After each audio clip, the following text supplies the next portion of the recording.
صحابہ کے اندر ایک بڑی صفت یہ تھی کہ وہ اپنے ساتھیوں کو آگے بڑھتا ہوا دیکھ کر ان سے حسد نہیں کرتے تھے۔ جب حضور اکرم صلی اللہ علیہ وسلم صحابہ کے فضائل بیان کرتے تھے تو صحابہ ان فضائل کی وجہ سے ان کے ساتھ رہنا پسند کرتے تھے۔ یہ عجیب صفت تھی، یہ عجیب صفت تھی، جی ہاں، صحابہ ان کے ساتھ رہنا پسند کرتے تھے۔ سنو، آپ نے فرمایا کہ ابھی تمہارے سامنے جنتی آدمی آنے والا ہے۔ اور صحابہ دیکھنے لگے کون ہے وہ جس کے دنیا میں جنتی ہونے کا اعلان ہو رہا ہے؟ کون ہے؟ کون ہے وہ آدمی جنتی دنیا میں؟ تو سعد بن ابی وقاص رضی اللہ تعالیٰ نے تشریف لائے کہ یہ آدمی جنتی ہے۔ اگلا دن ہوا، پھر آپ نے یہ فرمایا کہ انتظار کرو، دیکھو ابھی کون آئے گا؟ جنتی آدمی۔ پھر یہی اگلے دن آئے، پھر تیسرے دن اعلان ہوا کہ ابھی تمہارے سامنے جنتی آدمی آنے والا ہے۔ پھر یہی صحابی حضرت سعد رضی اللہ تعالیٰ نے ہاتھ میں، بائیں ہاتھ میں جسے لٹکائے ہوئے، وضو کا پانی ٹپکتا ہوا داڑھی سے، یہ نظر آئے۔ عبداللہ ابن عمر کہنے لگے کہ یہ آدمی 3 دن سے اس کے جنتی ہونے کا اعلان ہو رہا ہے، کیونکہ وہاں ہر ایک کو جنت کا شوق، ہر ایک کو جنت کا شوق، کہ چلو بھائی ایسا کرو کہ اس کے ساتھ رہو تاکہ اس کے عمل کو دیکھو، اس کے عمل کو دیکھیں گے پھر ہم بھی جنتی ہو جائیں گے۔ کیا معمولات ہیں رات کے دن کے، کیا تسبیحات ہیں، کیا تلاوت ہے، اور کتنی تہجد پڑھتے ہیں، اور کیا رات کے معمولات ہیں، کیا ریاضت اور مجاہدہ ہے، کیا اوراد و وظائف ہیں۔ جی ہاں، آج کل یہ بھی ہے کہ نظریں اپنی عبادات پر، اپنے معمولات پر ہیں۔ میں کیا عرض کروں، جس آدمی کو اپنی صحت پر نظر ہوتی ہے وہ اپنی بیماریوں سے غافل ہو جاتا ہے کہ صحت قوت کو مت دیکھو، بلکہ کیا دیکھو؟ بیماریاں دیکھو، اپنی بیماریاں دیکھو۔ کہ بعض مرتبہ آدمی اپنی صحت کو دیکھ کر اور بیماری سے غافل ہو جاتا ہے۔ جی ہاں، صحت مند لوگ اپنا چیک اپ کراتے ہیں کہ کوئی بیماری تو اندر، ایسا نہیں کہ صحت کی وجہ سے بیماری چھپی ہوئی ہو، صحت کی وجہ سے بیماری چھپی ہوئی ہوں۔ ہاں سنو، اپنے اوپر ٹوکنے والے رکھو، اپنے اوپر ٹوکنے والے رکھو جو تمہیں غلط بات پر ٹوک دیں، اور ٹوکنے والوں کو محسن سمجھو، ٹوکنے والوں کو محسن سمجھو۔ لوگ تعریف کرنے والوں کو محسن سمجھتے ہیں، تعریف کرنے والوں کو محسن سمجھتے ہیں، ٹوکنے والوں کو موذی سمجھتے ہیں کہ یہ موذی ہیں، اذیت دے رہے۔ نہیں، جو ٹوکنے والے تیرے محسن ہیں، ٹوکنے والے محسن ہیں، اور تعریف کرنے والے کہ تعریف کرنے والے تجھے دھوکے میں رکھنے والے ہیں۔ ہاں، آدمی تعریف سے مطمئن ہو جاتا ہے کہ نہیں، تعریف سے مطمئن نہیں ہونا چاہیے۔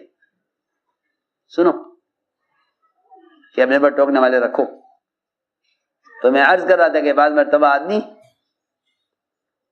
یہ سوچتا ہے کہ جنتی ہونے کے لیے اوراد و وظائف کی کثرت کرنی ہوگی، اور اندر ایسی بیماریاں ہوتی ہیں کہ وہ ان بیماریوں سے، اس کے اوراد و وظائف، اس کے اعمال خیر، اس کو اندر کی بیماریوں سے غافل کر دیتے ہیں، بیماریوں سے غافل کر دیتے ہیں۔ جی ہاں، بیماریوں سے غافل کر دیتے ہیں۔ یہ بیماریاں اس کی ساری صحت پر غالب آ جاتی ہیں۔ یہ ہوتا ہے، سنو میں کچھ کہہ رہا ہوں، یہ بیماریاں صحت پر غالب آ جاتی ہیں۔ اصول ہے یہ بیماری کا، کہ بیماری کا احساس جب ہوتا ہے جب بیماری بدن میں پھیل جاتی ہے۔ سنو، جب بیماری بدن میں پھیل جاتی ہے پھر اس کا احساس ہوتا ہے، تو ڈاکٹر کہتے ہیں کہ اب یہ بیماری علاج کے قابل نہیں رہی۔ سنو، یہ علاج کے قابل نہیں رہی۔ کہ ہمیں تو بیماری کا پتہ جب چلا جب یہ بیماری علاج سے باہر نکل گئی۔ جی ہاں، پہلے معلوم ہو جاتا تو اس کا علاج ہو جاتا۔ ایسے کہتے ہیں ڈاکٹر کہ آپ نے دیر کر دی، کہ مجھے تو احساس ہی نہیں ہوا۔ ہاں سنو، مجھے احساس نہیں ہوا اس کا، صحت مند آدمی ہے۔ میں ضروری بات عرض کر رہا ہوں کہ اس کام کا اصول یہ ہے کہ اپنی تو خرابیوں پر اور دوسروں کی خوبیوں پر نظر رکھو، دوسروں کی خوبیوں پر، اپنی خرابیوں پر۔ جی ہاں، یہ اجتماعیت بھی ہے اور یہ خوبیوں کا لین دین بھی ہے. ہر ایک کی خوبیاں دیکھو, اس میں کیا خوبی ہے, اس میں کیا خوبی ہے, اس میں کیا خوبی ہے. کمزوری مت دیکھو, کیونکہ جب کمزوریوں کو اللہ چھپاتے ہیں, جن کی یہاں کمزوریوں پر پکڑ ہے, جب پکڑ کرنے والا چھپا رہا ہے تو جس کے ذمہ عذاب اور حساب نہیں ہے اس کو پکڑ کرنے کی کہاں گنجائش ہے کہ وہ پکڑ کرے. حساب اور عذاب کس کا حق ہے؟ اللہ کا حق ہے. جی ہاں, حساب اور عذاب اللہ کا حق ہے. اللہ کے غیر کے پاس حساب بھی نہیں, عذاب بھی نہیں, ثواب بھی نہیں. جی ہاں, کسی سے ثواب لے لو, کسی سے عذاب کا ڈر ہو کہ نہیں, مخلوق سے عذاب کا کوئی ڈر نہیں ہے, اور مخلوق سے ثواب کی کوئی امید مخلوق سے نہیں ہے. مخلوق کو اس کا حق ہی نہیں ہے کہ وہ کسی کو ثواب دے یا کسی کو عذاب دے. یہ تو اللہ کا کام ہے. سنو, یہ کام صرف اللہ کا ہے کہ وہ کسی کو ثواب دے, کسی کو عذاب دے, کسی کا حساب لے. یہ حق صرف اللہ کو ہے, کسی کو اس کا حق نہیں ہے. تو جب مخلوق کو حق نہیں ہے تو پھر کسی کو اس کی گنجائش نہیں ہے کہ کوئی کسی کے عیب کو دیکھے, کوئی کسی کے عیب کو دیکھے. جی ہاں, کسی کی گنجائش نہیں ہے.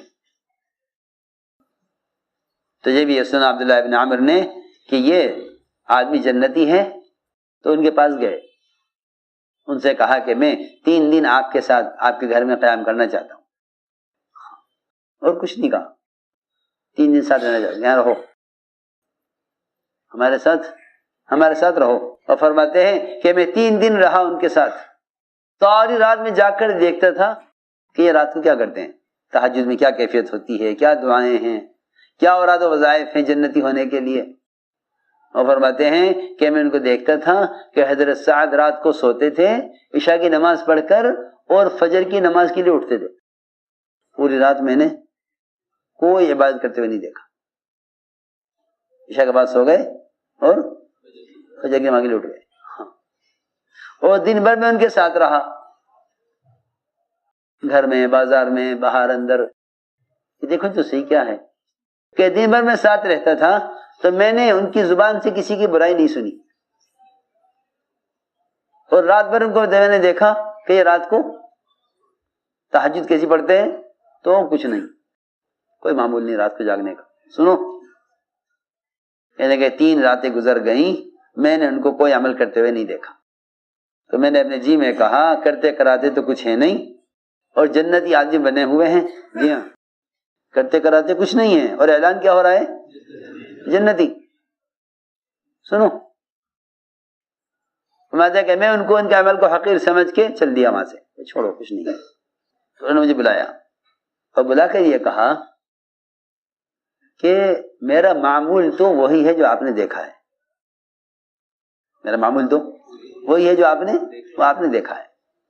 کہنے کہ یہ تو ٹھیک ہے, پھر آپ جنتی کیسے ہیں, کیونکہ ہم 3 دن سے آپ کے بارے میں سن رہے ہیں کہ آپ جنتی ہیں. فرمایا کہ میرے جنتی ہونے کی صرف وجہ یہ ہو سکتی ہے کہ اگر اللہ نے کسی مسلمان سے کوئی خیر کا کام لیا ہے اور کسی کو کوئی اپنی طرف سے کوئی خیر عطا کی ہے, تو مجھے اس پر حسد نہیں ہے, مجھے اس پر حسد نہیں ہے.